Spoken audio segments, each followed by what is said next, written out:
Olá pessoal, tudo bem? Vamos dar continuidade então ao nosso curso de panorama do Antigo Testamento.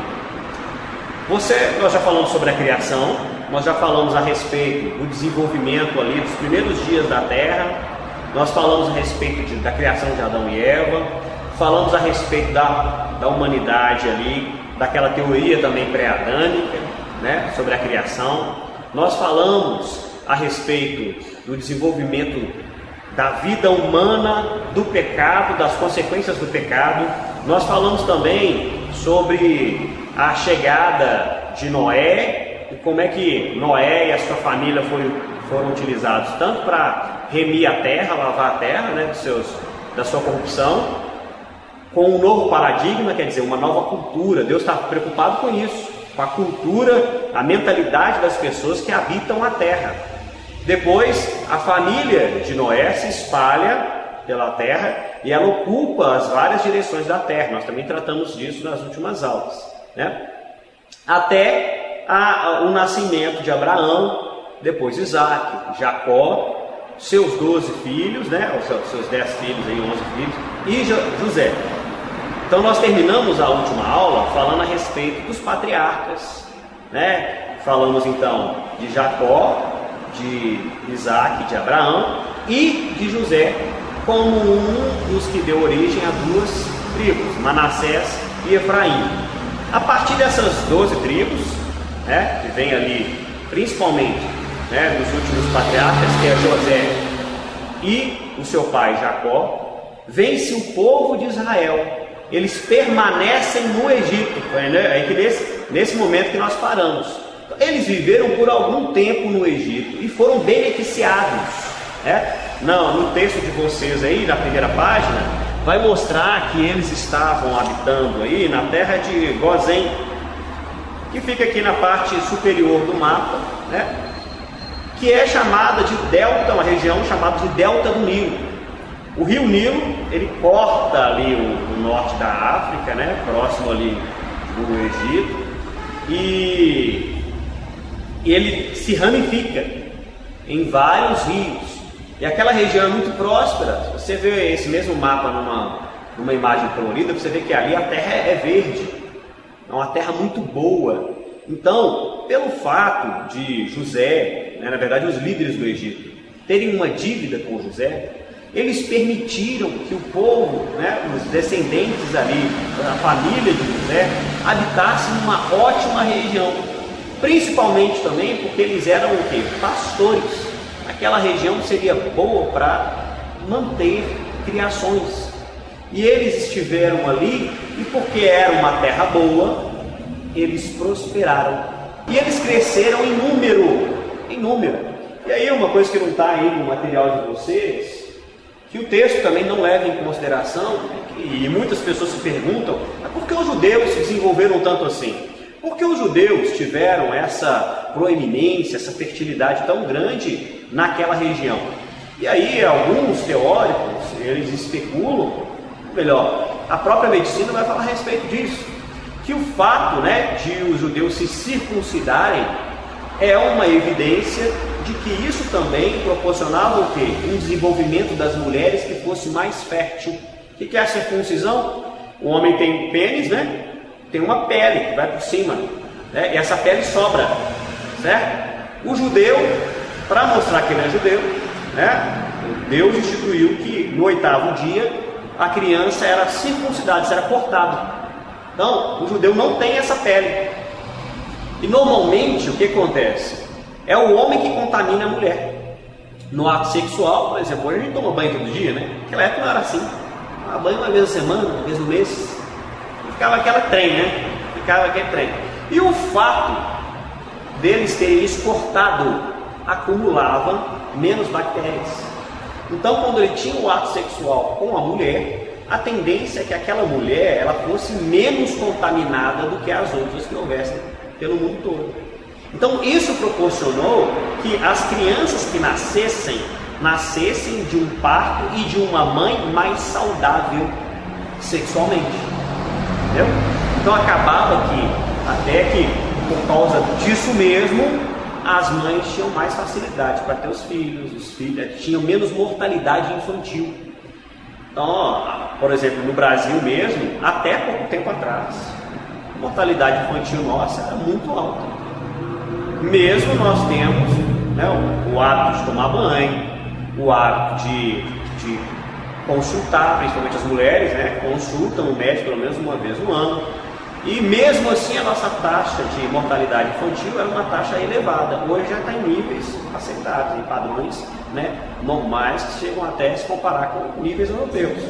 Mas você vê que até pouco tempo isso ainda acontecia, quanto mais nessa época. Era muito mais difícil para uma criança conseguir se desenvolver, né? Então, essas coisas guardavam tanto a criança de ter doenças, quanto a mãe delas de ter um problema durante a própria gravidez. Então, assim, aquele povo tinha um débito com os judeus, porque José foi um instrumento de Deus utilizado para dar provisão àquele povo e também à família de José durante aquele período de crise. Então eles permitiram que eles ficassem na melhor terra, tá? E aí daqui em diante nós vamos hoje desenvolver essa aula, vai ser um pouquinho mais extensa, até o final do Pentateuco, até o povo sair do Egito por completo, chegando ali a ponto de atravessar o Mar Vermelho. Na verdade atravessa o Mar Vermelho, fica no deserto ainda, a ponto de atravessar o Rio Jordão para tomar posse da terra prometida. A partir da próxima aula, nós já vamos tratar sobre o povo de Israel tomando posse da terra, e nós vamos dar uma puxada boa para ver se a gente chega até já falar do primeiro rei, né? Saul foi o primeiro rei de Israel. E aí, diante disso, nós vamos desenvolver mais rápido para a gente finalizar essa disciplina, porque é uma visão panorâmica para quê? Porque nosso interesse aqui não é nos aprofundarmos no conhecimento efetivo do Antigo Testamento. É pegar as evidências gerais do conhecimento do Antigo Testamento para que a gente entenda Cristo e o sacrifício dele por nós. Então, se a gente não entende isso, a gente vive a nossa fé, só que a gente fica perdido. Olha, eu estou vivendo a minha fé, mas eu não sei explicar porque eu tenho essa fé. Como é que essa fé se desenvolveu de tal forma que chegou até mim? Isso começou lá no Jardim do Éden. Então nós estamos vendo o que? O caminho da fé. E esse também é o caminho da transcrição, do desenvolvimento do próprio texto bíblico, porque o texto bíblico se baseia nessas histórias. As profecias se baseiam nessa história. E foi quando que elas foram geradas? Nesses períodos, por motivos específicos. Amém? Então olha só, como a família de José estava ali, né, recebendo crédito por esse trabalho que José desempenhou à frente do seu povo, ou à frente de toda a nação do Egito, eles viveram por algum tempo ali, em paz. Não tiveram problema ali, viveram em paz. Quanto tempo? Bastante tempo. Bastante tempo. Tá? Agora, depois da morte dos patriarcas, né, os 12 patriarcas, os 11 patriarcas, os pais das tribos, José, seu pai Jacó, há um desenvolvimento tão grande do povo judeu que os egípcios começam a ver o povo judeu como um tipo de ameaça. Por quê? Porque a força de um exército está intimamente ligada à quantidade de pessoas que existem para guerrear. O medo dos egípcios aqui era que, por exemplo, numa batalha, o Egito entrasse em uma batalha, e durante o período daquela batalha, os judeus se virassem contra os próprios egípcios, a fim de derrotar o próprio Egito, dominar parte da região, né? E o Egito se vê perdido. Além do mais, aqui tem um outro problema, que esse momento aqui da escravidão, está falando aqui embaixo, ela se dá no início da 18ª dinastia. Essa dinastia aqui Tem duas hipóteses. A dinastia que eu digo é o poder egípcio, quem estava reinando no Egito. É o início de uma nova dinastia. O que é uma dinastia? É uma sequência de reinados feitos por uma família. Tem duas teorias para isso aqui. Isso aqui era uma família diferente que estava no Egito e ela se desenvolveu no Egito e chegou ao poder de alguma forma, ou tomou o poder, caiu no colo deles de alguma forma. Não tem sim uma informação exata. A outra teoria é de que essa dinastia ela teria vindo ao Egito e dominado o Egito pela força. Como uma dinastia dessa chega, quando você cria, institucionaliza um novo reinado, você vê um povo homogêneo dentro da nação que você conquistou, que eram os judeus. Um povo unido. E aí nós vamos ver que era até um propósito de Deus eles estarem aqui durante esse período para que eles se desenvolvessem como um povo, principalmente no Egito. Por quê? A gente vai ver alguns pontos, tá? Então, esse período também vai falar além da ameaça do Egito. Depois de algum tempo vai falar da sua libertação. A gente vai tratar isso aqui mais embaixo, tá? O povo foi visto pelos egípcios como uma ameaça e por causa disso começou a estar no Egito em cativeiro, trabalhando como escravo para construir duas cidades, que era aqui embaixo, Pitom e Ramsés. Está falando lá em Êxodo, capítulo 1, versículo 11. Essa escravidão durou 400 anos. Foram 400 anos. Depois dessa escravidão, o povo se dirigiu, quando Moisés veio libertar o povo, para o Sinai, atravessou o Mar Vermelho e foi para a região do Sinai. Aproximadamente, um pouquinho menos, mas aproximadamente um ano para isso acontecer, tá? Até chegar lá. Depois disso, eles acamparam nessa região. Por quanto tempo? Aproximadamente mais um ano. Ficaram por ali. Depois que eles peregrinaram no deserto, houve uma confusão ali, o povo pecou, desobedeceu a Deus, e ficaram mais 38 anos no deserto. Aí, depois desses 38 anos no deserto, que Deus permitiu que eles passassem no deserto para fazer uma troca das gerações, eu vou explicar porquê mais tarde, vou explicar porquê mais à frente. Eles ficaram mais um ano nos limites de Canaã para começar a tomar posse da terra. 400 anos no Egito escravo, um ano ali no Sinai até chegar ao Sinai, saindo do Egito até chegar no Sinai mais um ano, acampamento no Sinai mais um ano.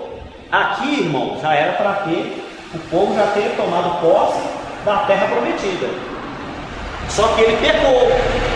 E por que pecou? 38 anos no deserto. Porque desobedeceu. Olha só como é que é sério se relacionar com Deus. Isso aqui, irmãos, tem gente que acha que isso aqui, isso é diferente do... A gente está no Novo Testamento, é diferente. Deus é o mesmo. Esses 38 anos aqui, o pessoal pensa assim, isso é castigo? Não, isso é misericórdia. Sabe por quê? Porque se dependesse de Deus naquela época, era matar todo mundo. Deus escolheu ter misericórdia. Como é que Deus age hoje? Com misericórdia. Só que a consequência da desobediência, uma hora ela chega. Se não é Deus para nos guardar, para ter misericórdia, para encurtar o tempo ou nos livrar da própria consequência do pecado, essa consequência sempre nos alcança. Isso não muda no Novo Testamento. Mata alguém que você vê se não é preso. Tem sexo antes do casamento para ver se você não engravida, tem que criar uma criança pro resto da vida. Se você não tem que casar com alguém que você não ama, às vezes, foi só atração física ali, você não ama a pessoa, você vai lá, casa com ela, pronto, você arrebenta com a sua vida. Entendeu? Então, todo pecado tem a sua consequência. Deus é misericordioso, mas muitas vezes a consequência ela vem mesmo assim. Só o Senhor para nos livrar. Por isso nós temos que clamar a Deus pela misericórdia. Deus tem misericórdia de mim, me livra do meu pecado, livra da maldade do meu coração, me ajuda, Senhor. Me ajuda a ser uma pessoa obediente. Nós precisamos da ajuda de Deus para conseguir ser obediente. Não é pela nossa força. Deus me ajuda. Clama aí pela ajuda. Amém? Então, esse aqui é um resumozinho da história dele. Vamos falar então, por que a escravidão aqui, esse tempo, né, no Egito foi importante? Foi importante por quê? Porque era um tempo para a formação de uma nação. Então, o que é uma nação? Uma nação não é necessariamente um país. Você pode ser um país, mas não ser uma nação.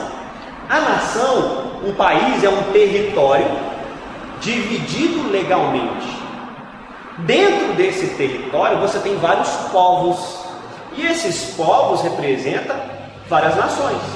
Então, dentro do Brasil nós temos a nação indígena, né? Por exemplo, o pessoal fala assim, a nação celeste, né? Aqui em Minas, nação celeste, que é a nação cruzeirense, tem um objetivo em comum que liga todos eles, né? A nação alvinegra, atleticana, né? Tem Não entendi. Então, tem uma mesma cultura, tem leis, tem valores, tem princípios que os unem em torno de um objetivo em comum. Quando Deus permite que o povo fique ali no Egito e que também é levado à escravidão, Deus faz com que eles permaneçam unidos e que eles aprendam a comungar desses mesmos valores em comum, que faz com que eles realmente sejam, que eles formem, na verdade, uma nação. Então, olha só, o local que eu falei, né, Gozém, ele fica ali na delta do Nilo, era uma região também que eles puderam habitar com um certo conforto. Eles estavam ali, de certa forma, em alguma medida, isolados, estava próximo das pessoas, certo? Mas em alguma medida eles tinham um nível mínimo ali de isolamento suficiente para que eles mantessem a distância, a não serem uma distância que proporcionasse não serem influenciados 100% pelos egípcios. Então a cultura egípcia, ela alcançava os judeus nessa época? Alcançava, mas não em sua totalidade. Então isso fez com que eles preservassem os costumes mínimos que foram ali gerados pelos seus pais. Não todos, faltavam alguns. Por exemplo, a própria circuncisão que nós citamos ali, não eram todas as pessoas que haviam se circuncidado. Não eram todos, certo? Então, teve que haver, principalmente, por exemplo, quando eles estavam no deserto. Estavam no deserto ali, muitos que nasceram no deserto não haviam sido circuncidados ainda. Mas era um hábito que eles tinham enquanto eles viviam com tranquilidade em sua própria terra. Olha só. Então essa escravidão se deu durante o início da 18ª dinastia dos egípcios, certo? E havia ainda um elemento extra que deu essa possibilidade deles se manterem no Egito como um povo autônomo. Quando o próprio José ele teve que apresentar sua família ao faraó da época, ele falou o seguinte: olha, fala que vocês são pastores de ovelhas. Por quê? Porque o egípcio odeia, tem versões que falam isso, abominam ou odeiam pastores de ovelhas. Por quê? Porque para os egípcios, o pastor de ovelha, ele era alguém que estava ritualmente impuro para as práticas religiosas. Então eles deixaram eles viverem afastados dele, e isso também limitava a possibilidade de casamento entre egípcios e judeus. Eles então não se misturavam totalmente com os judeus, com os egípcios, que é o que normalmente acontece com, por exemplo, os imigrantes. O Brasil, por exemplo, tem imigrantes da Itália, nós temos alemães, nós temos aí japoneses. Em várias épocas da história brasileira, veio os portugueses, né? Vieram para o Brasil várias levas de imigrantes da Europa e de outros lugares do mundo. Só que esses imigrantes chegaram aqui, se envolveram de tal forma com a cultura brasileira, que é um país grande, né, e diversificado, que hoje, mesmo que você tenha uma ascendência europeia, ou japonesa, ou africana, de onde for, você não se identifica como um africano, você é brasileiro. Se misturou, entendeu? Aqui, Deus, né, de forma providencial, fez com que eles fossem para essa região, justamente para mantê-los enquanto um povo e formá-los enquanto uma nação santa, separada para representar o nome dele na terra.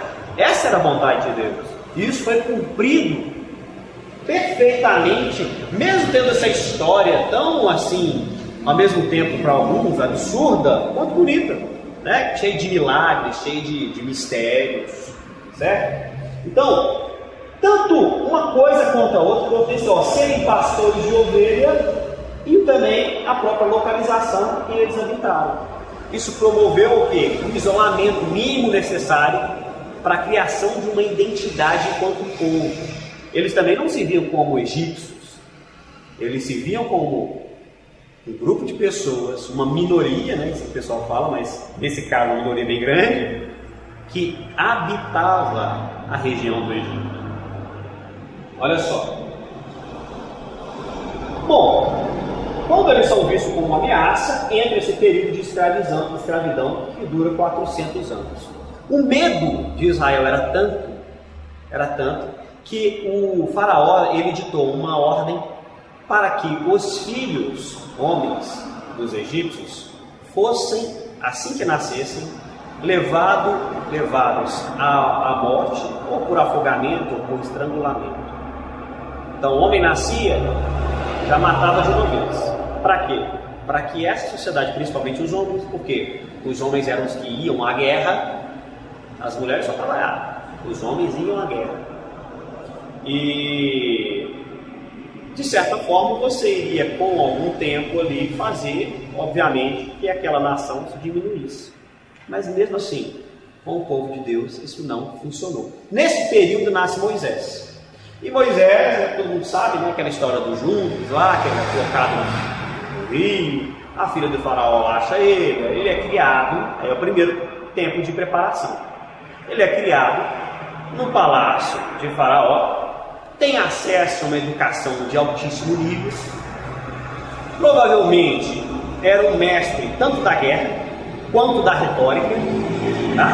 Porque nesse tempo também havia uma influência já, mesmo que embrionária, mesmo que, né, inicial, da retórica, do conhecimento, da forma de esboçar o conhecimento, da liderança, né? Havia essa preocupação, principalmente dentro do Palácio Real. Ele foi educado como um príncipe, com todo o conhecimento, na época o maior conhecimento que se poderia ter, principalmente porque ele estava dentro do mundo antigo, numa das cidades, num dos países mais desenvolvidos cientificamente falando.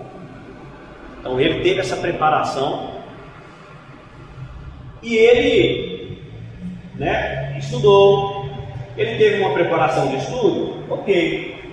Só que a história conta que ele foi tentar, ele se identificava como judeu, ele foi tentar resolver uma questão entre o egípcio e o judeu, e ele acabou agindo pela força, matou aquele judeu, ou melhor, matou o egípcio, e teve que fugir. Em sua fuga, Deus trabalha também lá no local que ele foi morar, em seu caráter. Deus começa a trabalhar o temperamento dele. Ele que era um homem abrupto, um homem que se valeu da força e tirou a vida de outro, né? Um assassino para muitos, vamos falar dessa forma, né? As pessoas não usam esse termo para falar a respeito dele, mas foi isso que ele se tornou. Ele se tornou um assassino. Deus depois vai falar a respeito de Moisés e dizer que ele era o homem mais manso da terra. Por quê? Deus trabalhou o temperamento dele. Por quê? Deus não quer que o homem haja pela sua própria força.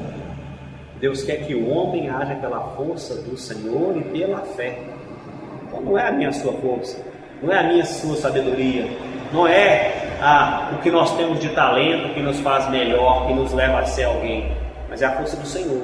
Embora ele aprendesse tanta coisa lá em seus estudos, ele não tinha aprendido isso, tá? Talvez ele tinha a altivez de um príncipe, a brutalidade de um guerreiro, e lá, naquele tempo ali, cuidando de ovelhas, Deus trabalhou o temperamento dele para que ele se tornasse o homem mais manso da terra.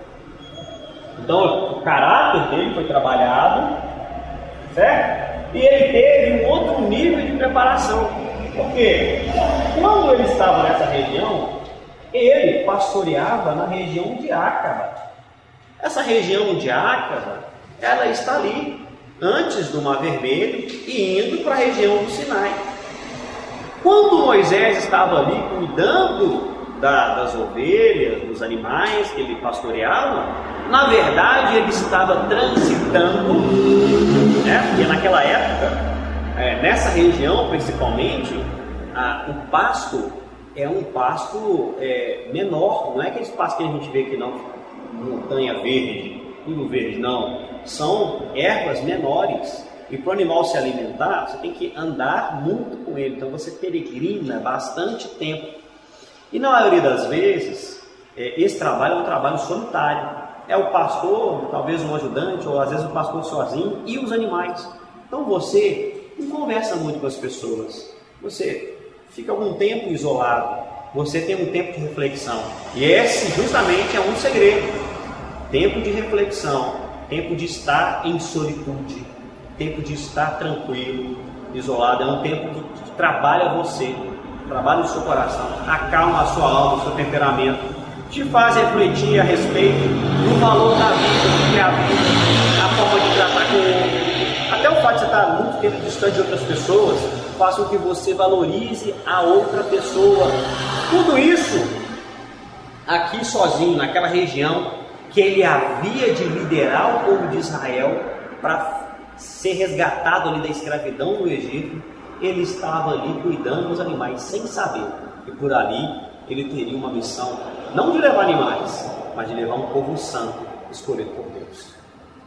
E esse é o mistério aqui da vida de Moisés nesse tempo. Então Deus, ele nos prepara, ele nos capacita e ele nos vocaciona de forma total para o seu ministério. A obra é toda dele. Nós temos o quê? E sermos obedientes ao Senhor e às suas ordens, seguir os princípios de Deus. Não é que você tem que ser perfeito também, porque nem Moisés foi perfeito. A gente vai ver que quando ele aqui é chamado por Deus, quando já estava preparado aqui, aproximadamente com uns 80 anos de idade, ele é chamado por Deus. Ele que foi criado como um príncipe, ele vai dizer: Deus, eu não posso ir. O que eu vou falar com eles lá? Que eu só falo que eu só te enviou. Cada pergunta que ele fez, Deus deu uma resposta, falando que a resposta para cada questão que você tem é a fé. Fala que foi eu que te enviei. Ah, mas eles não vão acreditar em mim. Pega seu cajado, faz um milagre. Pega seu cajado. Ah, mas eu não sei falar. Não, sabia falar sim. Você não sabe falar? Não. Eu vou mandar o seu irmão Arão na sua frente, ele vai ser seu porta-voz. Deus deu tudo que ele precisava para efetivamente realizar a obra de Deus. É assim que Deus faz. Quando nós estamos dispostos a fazer a obra de Deus, ele vai na frente e ele nos dá toda a condição para fazer aquilo que nós devemos fazer. Então, o que nós temos que fazer? Assim como Moisés, como um exemplo para nós, permanecer de fé em fé. Continuando, se Deus te falou, as coisas podem não parecer boas a princípio, mas continua acreditando na sua palavra e continua fazendo aquilo que ele te mandou fazer. Tá? Os resultados vão vir, porque a obra é dele. E se a obra é dele, não tem como dar errado. Sempre vai dar certo. Então, Deus tem uma obra na minha vida, Deus tem uma obra na sua vida. E aí a maior obra não é aquela que você vai fazer para Deus, é aquela que Deus faz em você mesmo. Então, para nós alcançarmos o benefício da obra de Deus, primeiro em nós mesmos, nós temos que ser obedientes. Então, vamos seguir em obediência ao Senhor. Aí, meus irmãos, Moisés, sendo enviado por Deus, ele retorna ao povo, ele afirma ali a vontade de Deus. As pessoas têm um nível de dúvida, sim, ele demonstra ali os milagres, certo? Deus começa a realizar as 10 pragas essas pragas que foram realizadas no Egito são pragas naturais, irmãos. Tá? O sobrenatural da realização é o momento. Até porque muitas dessas pragas, não todas, mas algumas dessas pragas, uma era consequência da outra. Então, uma praga fazia com que a outra acontecesse. A grande questão é que nem Moisés, nem Faraó sabia que isso iria acontecer. Mas Deus profeticamente usa Moisés. E as pragas acontecem de forma natural, mas por uma providência sobrenatural. É assim que Deus faz. Deus usa a coisa natural para fazer um milagre. Deus não trabalha sempre só no sobrenatural. Eu quero ver o milagre. Não. Deus usa coisas naturais para poder fazer os milagres dele. Deus move as coisas naturais para que os milagres aconteçam na nossa vida. Não necessariamente somente aquele efeito que as pessoas esperam, que é um efeito mágico. Se Deus é Deus, ele faz mágica. Não. Deus é Deus, ele mostra que ele é Deus na provisão. E a provisão, ela é natural. Ela vem de uma sequência natural. Só que ela é antecedida, principalmente, de forma mais clara, pela fé. Então a fé, a ação, no caso a ação da fé de Moisés no Senhor, faz com que Deus revele ele o que vai acontecer em consequência da desobediência de Faraó em libertar o povo. E aí no final, a última praga é a morte dos primogênitos. E esses primogênitos, sendo mortos, geram ali o que a gente pode chamar de segundo momento da cultura judaica para a formação de uma nação. Então, olha só, a formação de uma nação, você precisa de uma cultura, você precisa de leis, de valores, você precisa ali de objetivos em comum, você precisa da união do povo em torno de um assunto ou de assuntos em comum. E aqui, com o estabelecimento dessa última praga, se estabelece também a Páscoa. Então, o que é a Páscoa? A Páscoa, pensar aqui, né? Está no hebraico. O significado desse termo Páscoa é passagem. Passagem. É uma noite de jantar. É uma noite em um jantar. Se come o cordeiro, que foi utilizado ali. O cordeiro, foi utilizado o sangue do cordeiro no umbral da porta, para marcar a casa onde o anjo da morte não deveria passar, que eles estavam cobertos pelo sangue, certo? E isso aqui também é uma tipificação de Cristo. O Novo Testamento vai falar que Jesus é o Cordeiro de Deus, o Cordeiro que é morto por todos aqueles que creem. Se você crê que o Cordeiro de Deus morreu por você, você tem que pegar o sangue dele, tem que passar sobre o umbral da sua porta. Você tem que fazer o sangue valer para você. Não vale você pegar o sangue e fazer, eu acredito no sangue, não. Eles têm que estar marcando a sua casa.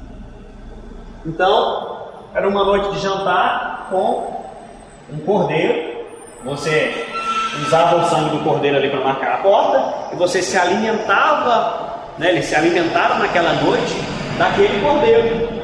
Além do cordeiro, eles comeram ervas amargas, e aí na cultura judaica da Páscoa, que continua acontecendo até hoje, ainda continua sendo assim a Páscoa. Então, come-se um cordeiro assado, né? Ervas amargas, pão sem fermento e vinho não fermentado, suco de uva. Esse é o segundo elemento que une o povo culturalmente. Então você tem a comemoração da Páscoa todo ano, e você agora ainda, né, tem a circuncisão da criança que nasce ao 8º dia. Depois disso eles saem do Egito. Quando eles saem do Egito, eles estão sendo santificados por Deus. Eles estão sendo separados. Estou separando esse povo. Agora ele é uma nação. É um povo que anda em santidade, cortado, separado. E aí, em Êxodo 19:3 a 24:8, Deus firma a aliança com o povo judeu, com todo o povo judeu. E o segredo para que estar na aliança do Senhor, de forma correta, obedecendo a sua palavra, obedecendo os seus mandamentos, é justamente isso, andar em obediência, era obediência. A palavra-chave aqui é obediência. Eles deveriam andar em obediência, a única condição era essa, a obediência. Esse povo então precisava de identidade, começou a ser dada a partir daquele momento, certo?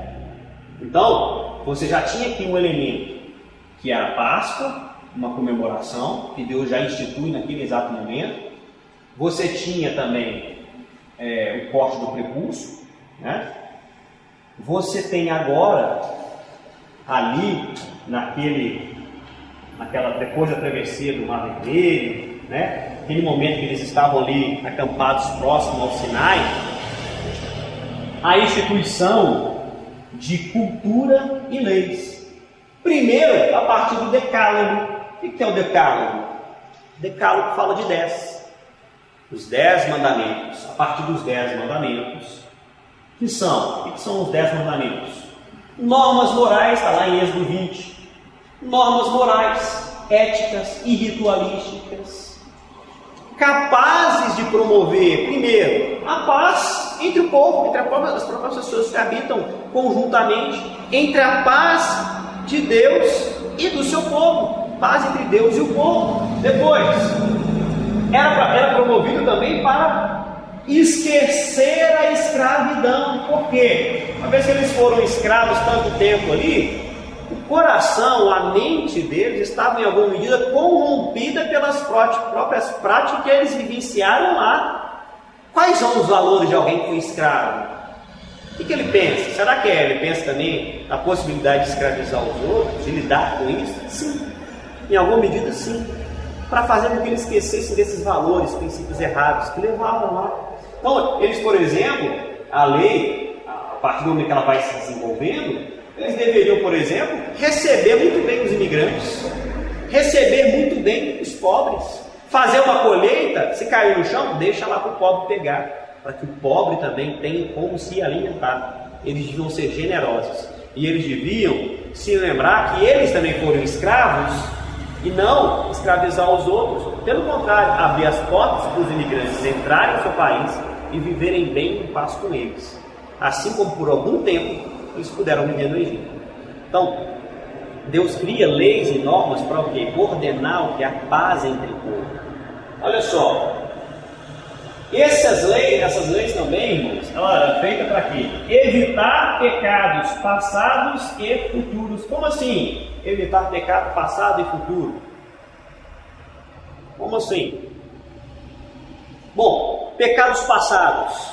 Eles estavam, de certa forma, habitando a região do Egito.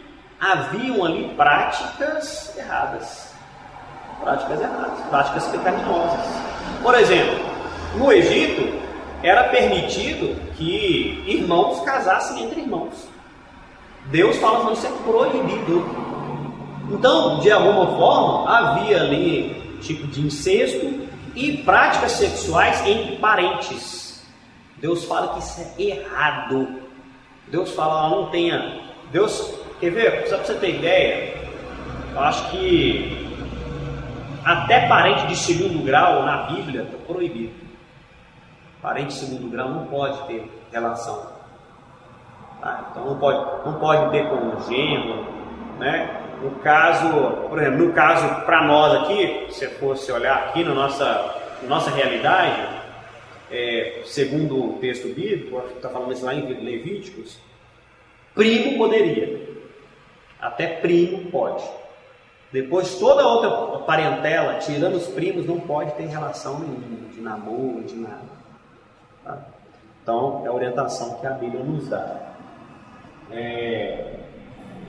Esse tipo de prática que acontecia no Egito, que poderia levar eles, que tinham, de certa forma, a própria cultura egípcia virtualmente em suas leis, poderiam querer levar essas práticas para essa nova nação que eles haveriam de construir. Além disso, a terra onde, quando fala de evitar pecados futuros, trata-se de eles não trazerem para dentro da nação que eles deveriam construir princípios da terra onde eles iriam habitar. Então, por exemplo, uma outra prática pecaminosa que havia ali e que os judeus, com o tempo também praticaram, pelo menos em algum momento da história, era pegar filhos que eles tinham e sacrificar a deuses. Sacrificar a Deus, matar, queimar. Então pegava o próprio filho, matava e queimava, às vezes o próprio Deus e às vezes para deuses pagãos ainda, como um tipo de voto errado, tipo de sacrifício errado, né? Igual a gente vê hoje em algumas igrejas, utilizando-se de cultura passada. Isso aqui passou. A maior parte dessa cultura, a cultura sim, a cultura agora é outra, mas a maior parte dessa cultura, dessas práticas culturais, elas não valem para a gente hoje. Cultural não, a normativa em alguma medida. E apropriam-se desses valores e tentam aplicar nos dias de hoje. Se for assim, começar a comprar vaca, começar a comprar carneiro, você não vai dar mais oferta na igreja, você vai vir com uma vaca, vou matar a vaca aqui na frente da igreja, deixar o sangue dela correr aqui e fazer um churrasco. A gente vai falar sobre sacrifício aqui ainda, mas não é assim que funciona mais. Jesus pagou o preço, todo o sangue precisava ser derramado. Olha isso aqui, irmãos, ó, o cordeiro pascal, né? O cordeiro dessa passagem de libertação para uma vermelha. Ele morreu na cruz por nós, não tem necessidade mais desse monte de coisa, né? Desse monte de regra que só dificulta. E o próprio Cristo, ele teve embates com essa realidade. Teve embates com a realidade. Nós devemos pegar aqui os princípios de relacionamento, principalmente os princípios de relacionamento com Deus e os valores éticos que revelam o caráter de Deus no seu relacionamento com o homem. E com relação ao homem, a natureza do homem em se relacionar com Deus e em se relacionar consigo mesmo, com o seu pecado, sem deixar passar batido a ação do próprio inimigo sobre a nossa vida e sobre a vida do próximo. Aí nós ficamos amparados e podemos realmente descobrir qual é a vontade de Deus para a nossa vida, porque nós não estamos sozinhos. Existem Deus, existem anjos, existem a palavra para nos orientar, existe a palavra para nos orientar, mas Satanás, ele está ao nosso derredor. Então nós temos que guardar nossa fé. Amém? Olha só, então Deus institui as leis. Só que além disso, olha só, um outro elemento. Deus institui uma coisa que é totalmente diferente, tanto dos povos, né, que estavam ali na região de Canaã, quanto em relação aos egípcios. Deus institui um único lugar de adoração. Esse local, a princípio, é o tabernáculo, até porque aqui nesse período nós estamos falando do tempo de peregrinação. É o tabernáculo, até eles tomarem posse da terra. E só lá no reinado de Salomão que vai se começar a construção de um templo em Jerusalém. E esse templo vai substituir o tabernáculo. Aí o local de adoração passa a ser o templo. O templo. Mas é só um local de adoração. Ah, pastor, é assim hoje? Não, irmão. Hoje o local de adoração é todo local, todo lugar. Jesus, quando encontrou com a mulher samaritana, ele falou com ela assim: olha, a mulher samaritana falou com Jesus: vocês falam que tem que adorar em Jerusalém, mas os nossos pais nos deram um poço. E o que Jesus falou?